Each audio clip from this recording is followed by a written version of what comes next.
Hey everybody, this is Matthew Soltiziak, and you're listening to Not the Same Old Lions podcast, part of the Minute Media Podcast Network. This season, it's all grit. I speak with a variety of guests and interview key players, gaining more insight on what makes this team go. The Detroit Lions are now in a new, grittier era, and we look beyond just the kneecaps when it comes to the analysis. Welcome to another episode. In this episode, we preview the NFL Combine in Indianapolis. We'll hear from someone who's personally participated in the event before, former Detroit Lions quarterback Mike McMahon. Plus, we'll offer some insights of our own, and we'll discuss some of Brad Holmes' thoughts as well that he shared at the Combine itself. That and more. Let's get to it, Lions fans. This is Jameer Gibbs, and you're listening to Not the Same Old Lions podcast. Joining me today is Coach Jerry Angers, the former Michigan High School Coach of the Year, and he was named Coach of the Week by the Detroit Lions. He's also the Scouting and Training Director for Bull Rush Sports. Coach, good having you here. Great to be here from beautiful Marquette, Michigan. Wow, you are like up north. You're up north. Yes, sir. All right. Well, fans, listeners, we're going to do our piece here, and then we're going to hear from former Detroit Lions quarterback Mike McMahon on his experience and his perspective and what thoughts he has on the quarterbacks this year just a little bit later. Coach, let's get started.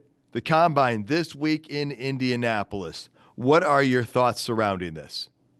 Well, I think the biggest thing is we're going to be down there looking at D linemen. You know, it's a loaded class. There's a ton of them out there. And so I think they're going to do a lot of evaluation on that situation to see what we can, what we can add or replace with to help the defensive line that we have now. So it's, I think it's going to be a good one. I can't wait to watch it just because of all the numbers and all the guys that everybody's bragging about and talking about. It's going to be awful fun to watch to see how they pan out. Well, yeah, let's go right into that. You're planning on watching this. You're going to give it a good amount of attention. What are some of the things you're looking for? I think depth pieces for us, but also guys that might be able to come in and start. You know, look at Verse last year. Look at oh my God, who played with Verse, his teammate? From the name's escaping me.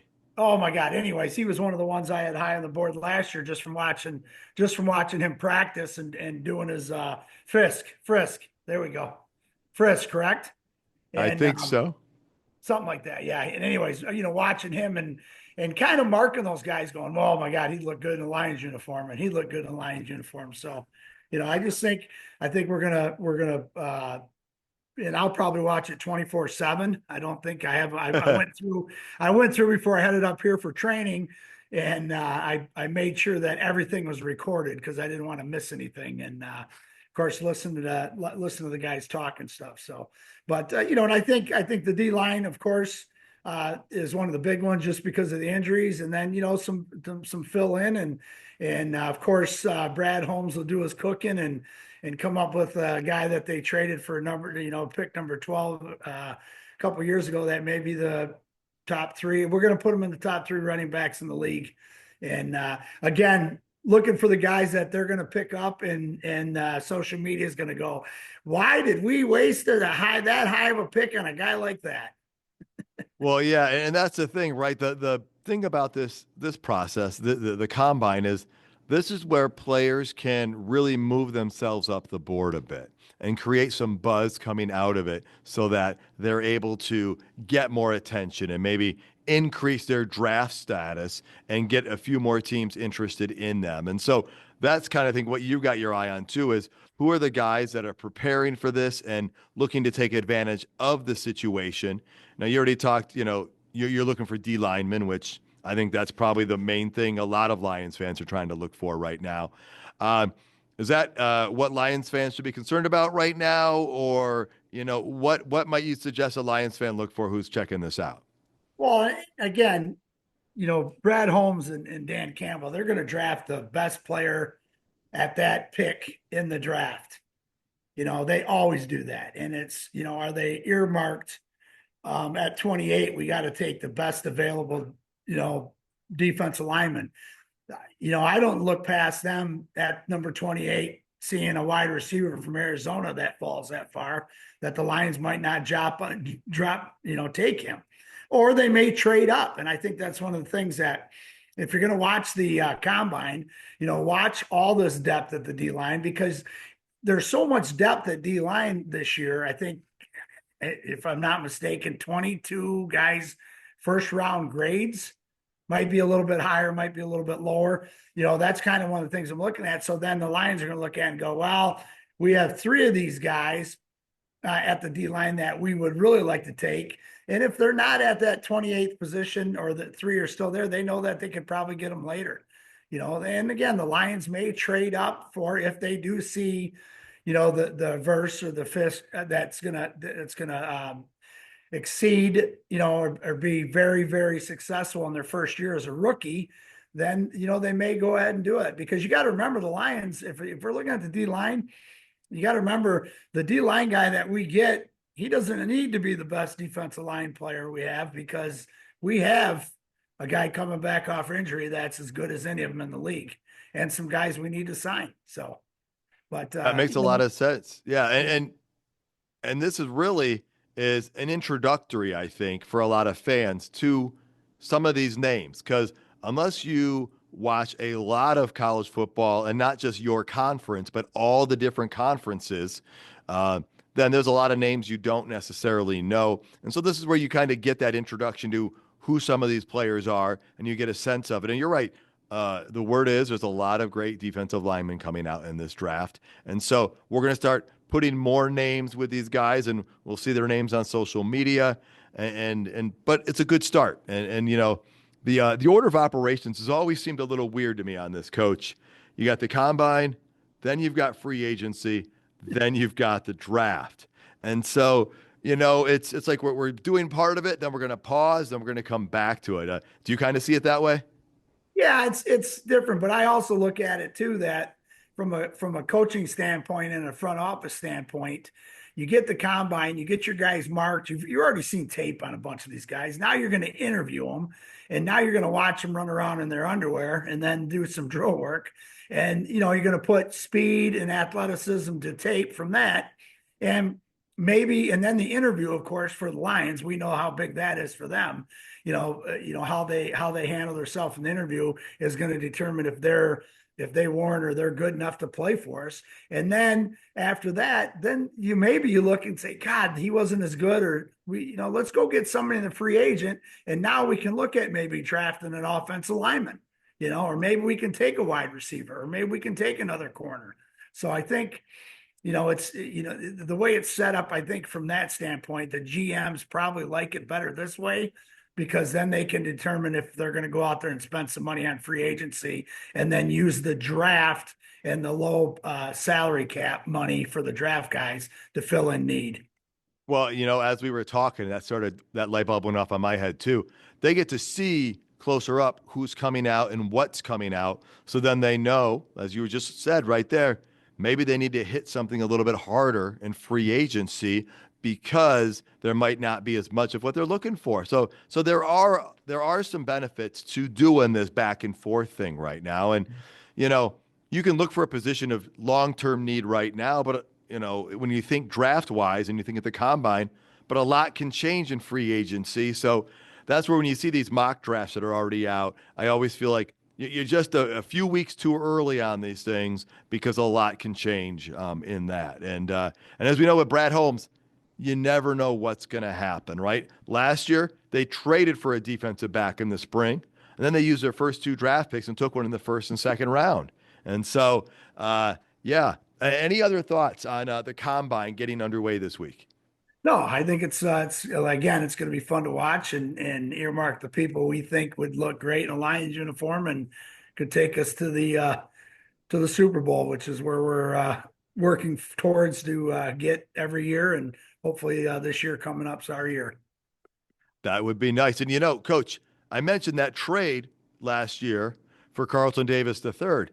That's another essential part of the combine right now. All these teams have so many coaches and personnel there. The majority of them, at least, if not all, have some members there. That's when all the social media chatter that we've heard, actually turns into real chatter. And these teams are able to kind of say, hey, what would you give for this? Or what would it take to get this guy? I mean, that might be that's got to be one of the top important parts of this whole process, right? Oh, for sure. They got the, when I was there a couple years ago, I tried to get into that upper course area that's fenced off, taped off, and everybody who's who, every coach, every GM, every player personnel, director, president, the presidents of the team, they're all up in this upper concourse, and this is an opportunity where they can do this small talk like we're doing right now, and say, hey, you need. Well, what do you think? Hey, we're going to be in the draft, and I'm sure there's some stuff up there that's, not supposed to be said or supposed to be told, but it's also that opportunity for them to sit around and talk to each other and maybe get a feel of who the people in front of you are going to go after, which determines, how many times does Brad Holmes come home with a notebook full of stuff saying, hey, so-and-so's 4 picks ahead of us, and we think they're going to take Jack Campbell, so we're going to trade up and take Jack Campbell. Just saying. I mean, it's I guarantee they're doing their work, and that's why he's the best. And how much fun would that be in some of those small conversations in between drill work? Oh man, you are correct. The conversations going on there, as you got to see some of them when you were there last, is pretty incredible. And you brought up Brad Holmes, so let's talk about him. He had his press conference today, and he didn't disappoint. He is a guy who answers a lot of questions and continues to have his good rapport. And one of his exchanges was actually interesting, but I like it. He talked about the trenches being a priority, and that the Lions are not a needs-based drafting team. They're looking for the best players, which you already talked about that before. But he also said, it just lined up that way last year in rounds 1 and 2, that the guys they liked the most happened to be the position of defensive back. But I don't think we're surprised by hearing him say the trenches are the priority. That has been their guide since they got here, and they have drafted a lot in the trenches. I think they're going to do more of that again this year, but it's kind of cool hearing Holmes kind of talk about those elements. Yep. Oh yeah. And again, you look at that situation, they know what this team's built around. This team is built around our offensive line. And then of course the defensive line has to take over. You got to look at the Philadelphia Eagles, their plan. I mean, 4 guys, all that pressure in a Super Bowl. Granted, the Chiefs offensive line isn't very good on the outside tackles, but the interior wise they are. So, and so I think that's one of the things. And, but again, they're going to take the best person available in that situation and try to fill in. I look at the CD, signing him in free agency, but then taking 2 young corners. One is the starter. One didn't make it through the year, but is possibly going to be a starter on around. And again, the Lions love this, the older guy, the experienced guy to teach. And that's why they don't go out there on the free agency market and spend all this money, because they want to make sure the Detroit Lions people are looking at them year in and year out and not say, hey, we won the Super Bowl next year, we're going to be terrible because we're $2 million over cap. So I just love the way they do it. And again, I think that's what's going to happen. And, he alluded to that in his press conference today. He did, they traded a 3rd-round pick for Carlton Davis last year, but there is that, will they bring him back in free agency this year? That's going to be something to keep an eye on, because you're right, other guys might be starting if he's not back. But you're right. Also, Holmes talked about that again today. This is with the exchange he had where someone said, going after that high-end pass rusher, and Holmes' exchange was great. He goes, we're not ignoring it. It's not something I'm ignoring, but it's not always easy to do. And then he goes, and the person said, what about just adding one high-end pass rusher? And Holmes goes, well, why add just one? Why not add 2 or 3? And he goes, I'm not trying to be smart with you. I'm obviously paraphrasing. He goes, we want as many as we can get, but it's not always that easy to get. And you're not really ever just one player away, as we've talked about before. What if that one player gets hurt? And he goes, oh, by the way, we have one player already. And he did happen to get hurt. Brad Holmes re-emphasized the attrition they had last year and the need for depth. And that's something we've talked about through the second half of the season into the offseason. And so, no surprise that he's not just looking for the guys to trade up for in the first round or second round. He's looking for possible day 2, day 3 picks as well in this combine, correct? Oh, there's no doubt. And I think, let's go back to the Myles Garrett thing. We have one. We have the Hutch guy. I mean, he was on a record setting. He was going to have 180 pressures and by 60. I mean, they projected it out to 8 more sacks than the NFL record. Could he have carried on that? Who knows? But Right. anyways, by listening to Brad Holmes, I picture his top priority is extending Hutch now. His top priority is bringing back the guys that are in the building, Levi, for instance, and then filling in with, maybe we get a rookie defensive end or a rookie defensive. And there's some guys in the building that they know. We have a McNeil guy that was, I think, in the top 5 defensive tackles in the league last year until he got hurt. And, we're not going to have him probably till October. But so the depth pieces, we were as deep as I thought we could be last year until we probably set the NFL record for injuries on one side of the ball. And so I think that's Brad's gonna make sure we're in that situation again. And there's no way, knock on wood, I can't say no way. I hope not. I pray every day that we don't get into that situation with that many injuries, but the more bodies we have that are capable of playing maybe 10 snaps or playing 40 snaps, the better off we're going to be.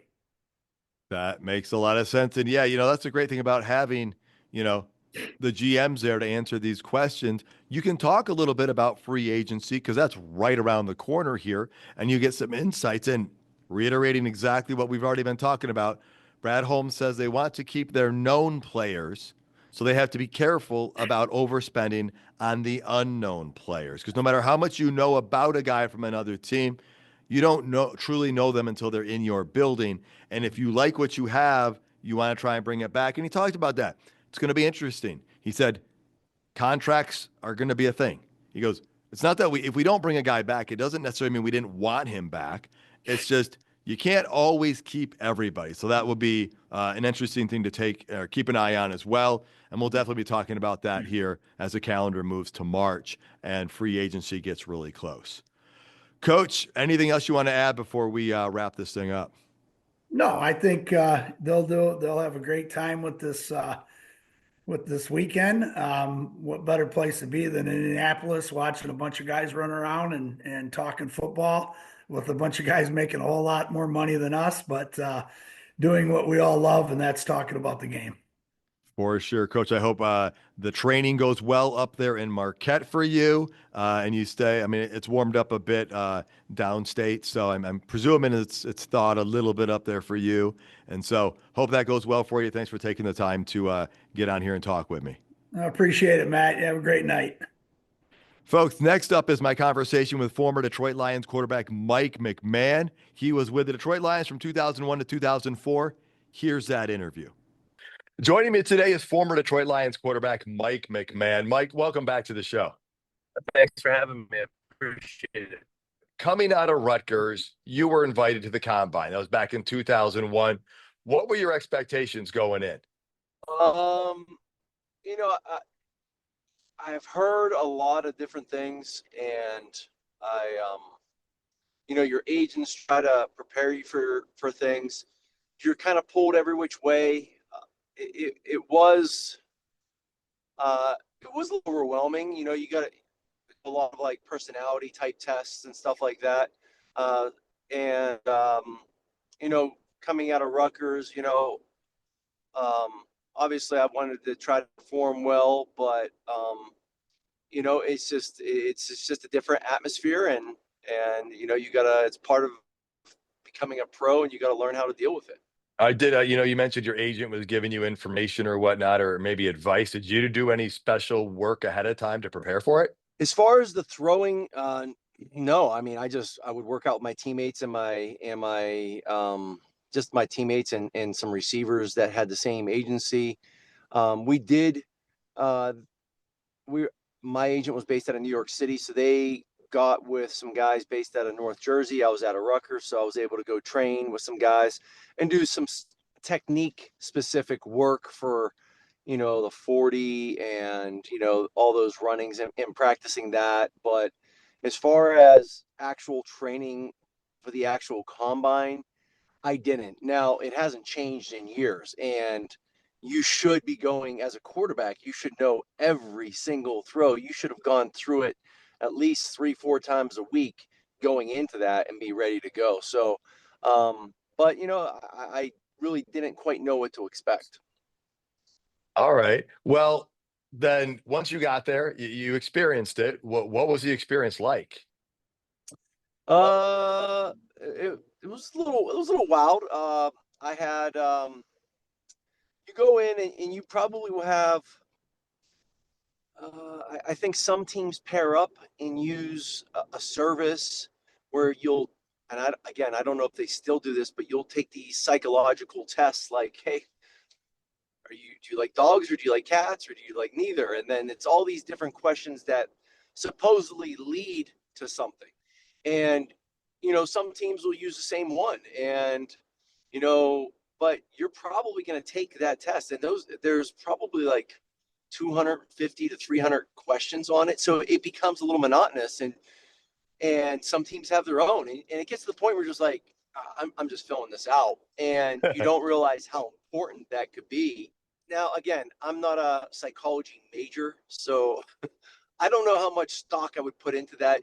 You do sit down, you do have some interviews, but the one thing I would tell guys now is every single thing you do, you are going to be judged. Is that fair?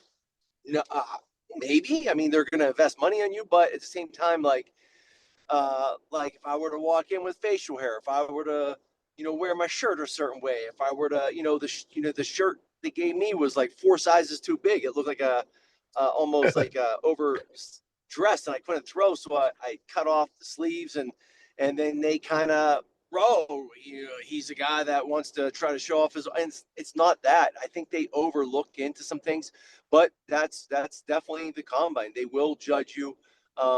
They're going to spend a lot of money on you. So they're going to try to poke and probe you. And then you're going to go in and you're going to sit down and you're going to meet with all 32 teams, team trainer, the team orthopedic. You're going to go through any injury that you've had.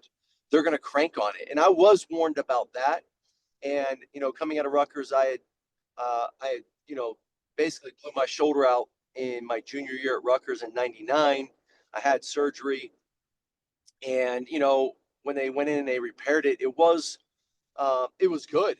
They repaired it and it was completely, my shoulder was going to come out. However, they went a little too tight. And that's one of the reasons why, they went so tight that every single time I threw, the head of my humerus was just grinding down the cartilage.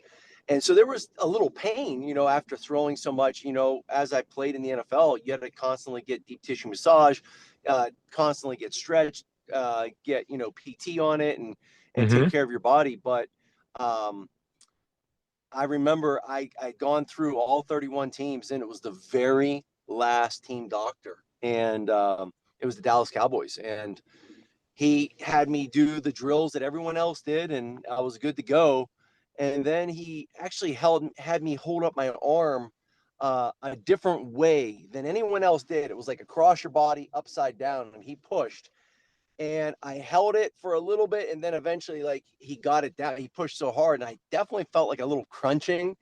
And he's like, "All right, you're good." But I was like, "Good." I was like, my arm was so sore, and then the next day I had to go throw, and it was tough. It was like definitely cranked on it. Any guy that has a knee injury, they're gonna crank on it. So that's the part where, in my opinion, a lot of times you see guys, hey, they're not gonna work out, they're not gonna do this at the combine, they're gonna go and meet with the teams, they'll meet with the doctors. Well, yeah, and it's smart that they do that, but it's also smart that they're not working out because you are getting grinded on and they're going to check every little injury. And I wasn't injured. It just kind of gave it a little. Basically, what it figured out was when they pushed it down, they kind of broke up some scar tissue, and then just gave me some soreness in there, which made my shoulder feel a little weak. And it was a little sore for about a week and a half, 2 weeks, but then I was back to normal. So, but there is that aspect of it, which I would definitely warn players on. Okay. Well, a couple things to touch on there. One is you talked about how they measure everything and they're looking at everything. Out of those measurables, is there something that you did that you were one or two things that you were most proud of when you left the combine? Uh, I was happy with um I was happy with my 40 time. Uh, I was 4.51 or 4.52 electronic. Some teams had me at 4.48. The Cleveland Browns asked me if I ever played receiver or would be willing to, and I was like, I'll play wherever you guys want me to. I don't know. I don't know if that's my position. I was happy with my 40 time. I was happy with my vertical. Um, uh, I was happy with all my times. Um, I would say that was what came, and at the time, I came out the same year as Michael Vick, but he didn't run. So essentially, I was the fastest quarterback at the combine at that time because he didn't run. Now he went and ran, I think 4.3 at his pro day. So I clearly was not the fastest, and I knew that coming in. But Right. to be able to walk out of there and from all the guys that did everything, I was happy with myself with that. Yeah, and again, we've talked about it before on how the game has evolved so much. Like Jalen Hurts, 40 time is a 4.59. Just putting that in perspective for people who aren't always thinking these numbers. You had some legit speed and some athleticism there, and you said those techniques you did ahead of time helped you show that off. I think with a lot of the quarterbacks, a lot of times they look I think as far as the quarterbacks, maybe now they're probably looking more at the 40 time. Back then, the game was a little different. So I think they were looking more at short shuttle. I had a good short shuttle time. It was a 4.12. It was the fastest short shuttle of the quarterbacks. Um, I had a decent 3 cone time. It was as all the measurables of the quarterbacks as far as those tests. I was the top of the list, and that was something to be good. But at the same time, uh, if I had to go back and do it all over again, I think the interview process, how you dress, like if you wear like a necklace or anything, a bracelet, or anything. I mean, they're constantly judging that, and they're drawing these assumptions. The one thing that I thought was really funny was coming out of Rutgers. Um, the summer going into my senior year, myself and a couple teammates, we dyed our hair blonde. I've to this day, I've never smoked weed. I've never done a drug in my life. I'm not even a big drinker. At Rutgers, I think I drank twice a year tops. I think a total of 8 times. I didn't even drink on my 21st birthday. When I was there, I was fully committed in my mind that I was going to do whatever it takes to get to the NFL. But because I had like a blonde hair and I wore like a beaded necklace, they're like, oh, he's a party guy, and that was the assumption. And I couldn't, when I walked in, all these questions, and I'm like, no, I don't really drink. I don't do this, and so I couldn't understand that. And then as you play, as you go through that process, you reflect back on it. And even then, I was a little young and I just didn't understand. And then as you play through the NFL, and then you start seeing things, and you're like, okay, now I see this. Now that could have been easily conveyed by an agent or someone managing. You've been like, listen, hey, this is what we want you to wear: a collared shirt. We want you to wear khaki pants or this and that. Whatever they want. Because I felt that there was a lot of unfair judgments that were made about me, and I laugh because even you go into the scouting reports and you read certain things that guys said stuff about, and you're like, they are couldn't be further from the truth, but that's just the way it is. And so I would be very aware of how I dressed and if I were to go back, like if I had to do it all over again. You know, they will even, you know, they'll ask you about family. They'll ask you about your girlfriend. Do you have a picture? And then they'll judge you based off that. It's kind of, you know, if you've watched the movie Moneyball with Brad Pitt, Yeah. and you know, in the one scouting, he's like, oh, he's got an ugly girlfriend. You know, ugly girl means he's got no confidence. You know, they literally will look at all this stuff. Oh, he's got an attractive girlfriend. Oh, she dresses like this, and it's immediately assumptions about your character when they really don't know. I've never been arrested in my life. I'm very proud of, you know, I don't have a record. I've never done a drug and that stuff. And I was a little shocked by the party atmosphere. I think they thought they were like, oh, he's kind of like Dennis Rodman because Rodman had his hair blonde at one point. And, you know, I don't know. Well, let's talk a little bit more about that. The one-on-one interviews. I think that almost has become the more important thing for teams these days than some of the other aspects because they joke around. Well, it doesn't matter what a guy can do when he's just wearing shorts and a t-shirt. So at the combine, while those measurables are nice, talk about those one-on-one interviews. You already talked about how they ask you lots of things that you weren't expecting. You know, what were some of the things that you were asked about that you maybe understood where they were coming from and it helped you understand what they were looking for? Well, you know, some teams would ask you about the verbiage, like, "Hey, repeat this play back to me," and they can you listen to it and retain it and do it. And I believe at the time it was David Shaw from, you know, he was with Stanford for a while, but he was with the Raiders as the QB coach at the time, and it was like I think it was myself and it might have been Marcus Tuiasosopo. It was another quarterback, and he's like, repeat this play. And it was like typical West Coast, like red left switch, Z ray, sprint right G, U corner, half back flat. Can you repeat that? And I was able to spit. The one guy he got it off a little bit. I was able to spit it out, but he was like, you're a West Coast guy. You know, you ran the West Coast offense at Rutgers. So I did help me on that. And as far as getting on the board with some of those West Coast plays, that definitely helped.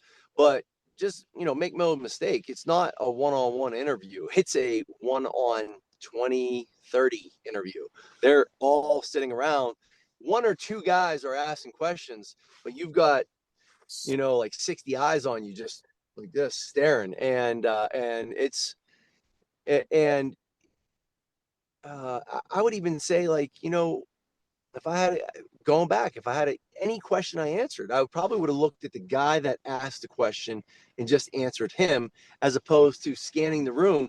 Because sometimes when you scan the room, you catch one guy with like, you know, like one of these looks, and it kind of jolts you, and you're like, oh, did I say something wrong? And you do. So it is a little intimidating when you walk into one of those rooms. Yeah, that makes a lot of sense. Now, did you do anything to prepare for the interviews, or back then it was just kind of you showed up and you went to them? Back then, I think it was more show up and went to.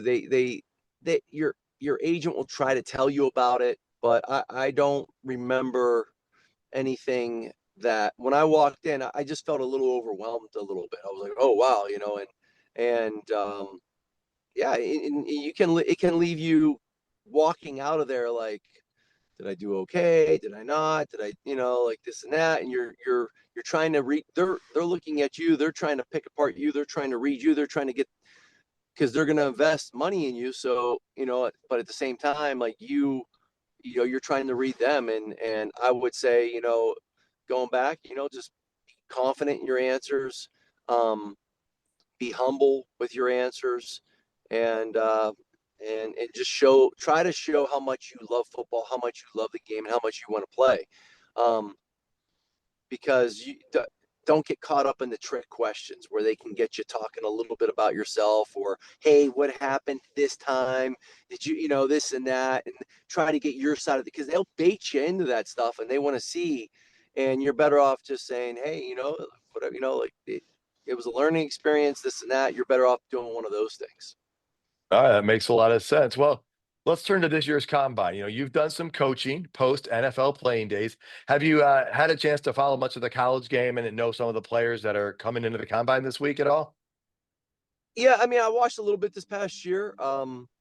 now obviously when I watch games, I have a different perspective. I mean, if I had to critique myself back then, I'd be like, oh, well, he holds on to a little bit too long. He's using a strong arm. He's kind of, and that's kind of, and I've learned, where I did things well, and I've learned things where I did things wrong.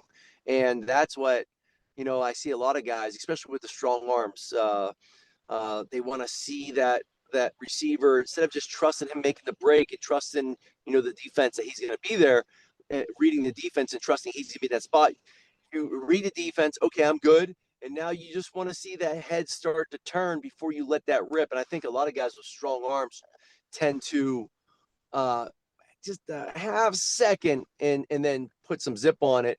But, looking at this class, I had some guys, I was like, all right, this guy's good, that guy's good. Obviously, you look at what they're doing, the numbers they're putting up. But I will say, I watch, some of the workouts that they're doing. You see Cam Ward and Shador Sanders going at it head to head with their QB trainer and stuff. And from a, you like the competitiveness, from the interviews throughout the year with the media, I felt like Shador Sanders maybe have said some things that he probably could have reworded, or might regret, something about a teammate, or we didn't do this. It's always difficult. It's a learning process.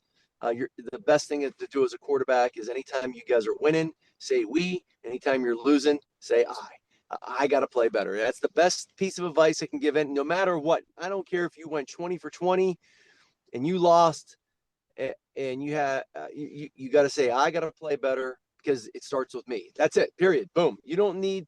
Listen, people see the film. People that know football know what's going on. Now, the media will bait you. They can bad talk you, and then you kind of get a little emotional because you're getting trashed in the media. So you want to stand up for yourself. Don't fall for it. Don't do it. So from the interview process, I thought Shador kind of missed a few things, but then watching his workouts and seeing how he interacts with the players, and then seeing how he interacts with Cam Ward, and then watching his mechanics. Mechanically, I like Shador more than Cam Ward. Now, I was definitely high on Cam Ward, especially what he did with that offense and putting up the numbers. But from when you slow down the motion and you look at pure mechanics only, the release point, I think Shador potentially could be more accurate just based off of his mechanics release point. I do like the kid from Minnesota. I know people are high on Jackson Dart. I don't know. I'm hearing good things about Riley Leonard. He ran the ball a lot in Notre Dame. I don't think people really know what he can do, but to me, Riley Leonard kind of reminds me a little bit of a potential of a Daniel Jones, and I like Daniel Jones. I actually still think he has potential. So there's a lot out there. To me, you got to really look at his work ethic and his passion. To me, that's the number one thing you got to look at, is the passion for the game and the work ethic. That makes sense. And isn't it amazing? Any person over the age of 35 or 40 can look back and think, man, if I only knew now what I knew when I was 22, and the things you could have done differently in your career and in your, life goals. Yeah, one of my defensive coordinators from Rutgers, Denny Crehan, he coached in the CFL. He coached at Rutgers. He was a head coach at Edinburgh College, AD at Alderson Broaddus. He's been around forever. He helped coach with the high school team. I was out this past year, and we were talking, and I was like, and I said that, I was like, man, this, if I only could go back and do a few things differently with the knowledge I have now, as far as playing the game, but then, making some decisions. And he said a quote, and I'll never forget it. Youth is wasted on the young. And it's so true. Like, you have all that energy, you have all that health, you have all that ability, but you don't have the knowledge to go with it. And if you have a good coach that can get that across to you and relay some of that stuff, I think it definitely helps. Well, this week, the Lions, like every other NFL team, are going to have a lot of coaching staff members there. What do you think they're looking for this week in Indianapolis? Is it just the basic stuff that everybody knows? They're looking at the numbers, or what are they? Is it the team interview, the player interviews? What are they looking for? What do you think they're focusing on? Well, I'm sure they're looking at their needs first and foremost. Where can they improve? When their season ended, uh, I would be willing to bet a ton of money that the coaches, they probably got a week off, and next thing you know, now they're back in, and they are watching film of not only not only of the upcoming guys, but they're also they do an eval on every player. And they probably had that going throughout the season, so they weren't caught behind. But they're probably watching the film. All right, where can we be better? Where is this guy? Can he improve? Can this guy, does he have the potential to continue improving? Do we need to get a replacement there? Where do we need more depth at? And then from that point, the next thing they're doing is obviously they have their college scouts doing the college stuff. And I'm sure they're looking at certain guys after they're brought to them, but they're looking at other pro teams and who's the free agents, who's the guys that are available, who can we get and who can we not get? And it's like, even if you don't have a need, you're probably looking at like, I, I wouldn't be surprised if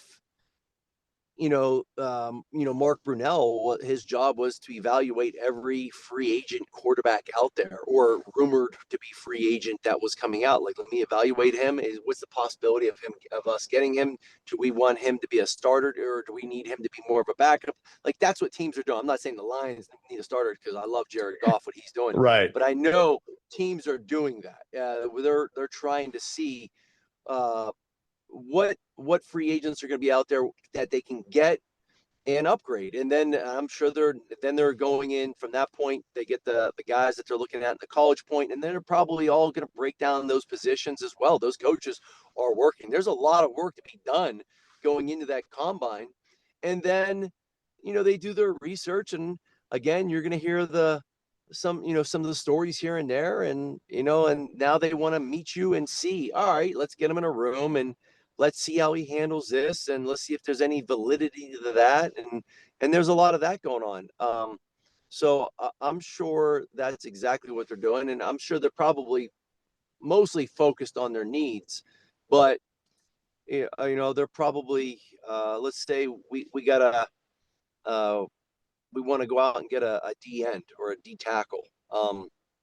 Okay, can we get Myles Garrett? What's that price? What's that trade going to look like? And then does he fit into our thing? If we can, that's who we want. If we can't, all right, which college guys, how do we rate them via tier?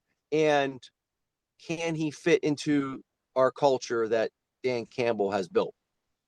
Well, and that's the thing about the combine, right? You've got the combine, then you've got free agency, then you've got the draft. And so you're looking at guys, but you might fill some of those needs in free agency, like you've already talked about. At the same time, at the combine, all these teams are talking to each other. And that's how some of these trades get done with some of these names you hear out there right now. So they're probably casting their net pretty wide at the players they're analyzing. And then as pieces start to fill in, that's also how they'll fill in their draft boards a little bit too. Yeah, there's a lot of expectations going on. I remember when I went through it, because my head coach at that time had just got the quarterback job with the Chiefs with Al Saunders and Dick Vermeil. Al Saunders was the OC. Dick Vermeil was the head coach, and they were all in to go get Trent Green. That's who their guy was. They wanted him, and they were going to try to get me in the third round to be a develop behind them, learn the offense, and take a while. And it was the week going into the draft, and they could not get Trent Green. They couldn't get the deal done, and it just didn't look good. Because Trent just came from the Rams. Kurt Warner was still there, but they just couldn't get the deal done. They couldn't come to agreement. So they went out and they signed Bubby Brister, I think the week going into the draft. And I was like, all right, well, we'll get Bubby Brister, and then we'll develop Mike. We'll try to get Mike in the third round, and we'll develop him. And it was the day before the draft. They ended up getting the Trent Green deal down. So then I got a call. I was like, well, we're not going to get a quarterback this year now. I was like, because they had Bubby as a backup, and they're like, all right, well, we'll push that off. So that kind of fell through. I remember the Cowboys had interest, and there was my agent, and there was some rumors that they were going to draft me in the second round, and you're excited. And then all of a sudden, out of nowhere, they draft Quincy Carter in the second round. And, I remember that. And Jerry Jones, he came out, I was like, oh, you had a feeling Quincy Carter and I have the same birthday.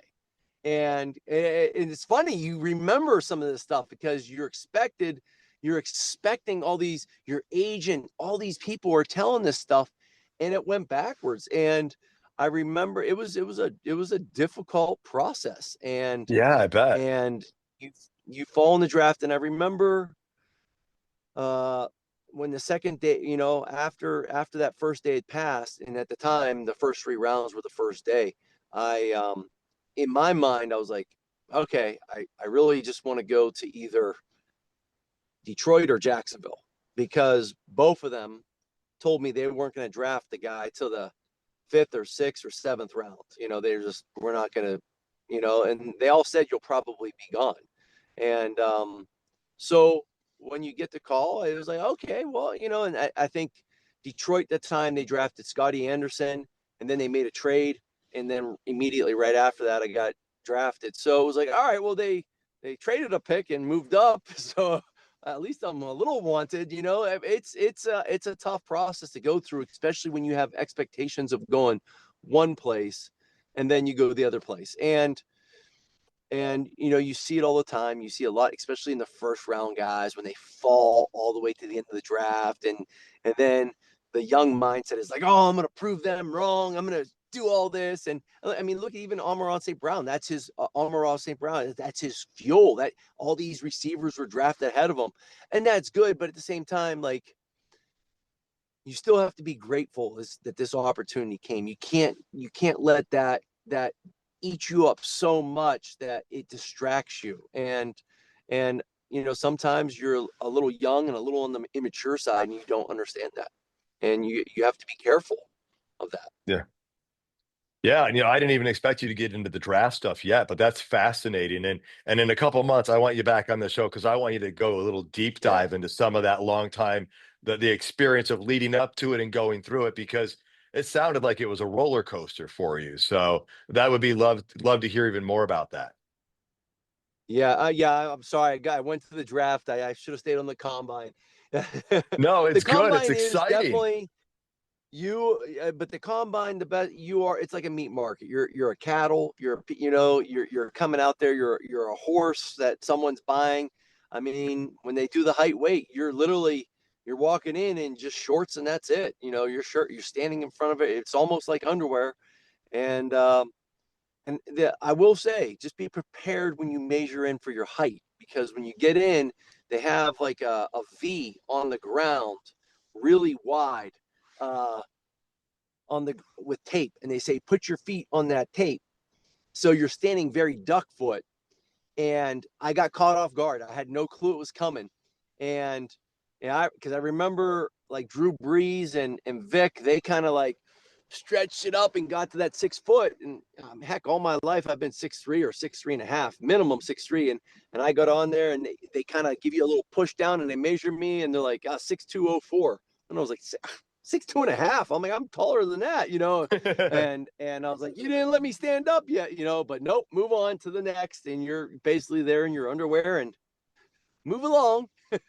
So in front of a whole room. So yeah, it's a little intimidating. I will say that. All right. Well, yeah. Anything I haven't asked you about that you think is important for the listeners to know about the combine coming up here? No, I mean, it's just I think a lot has changed since back when I was there. Now they allow fans in. Now it's a little bit more. There's a little bit more going on. It's definitely interesting to see, but there's a lot of the stuff that the fans don't get to see that's going on behind the scenes down in the convention center and in the meeting rooms. And, from a player standpoint, be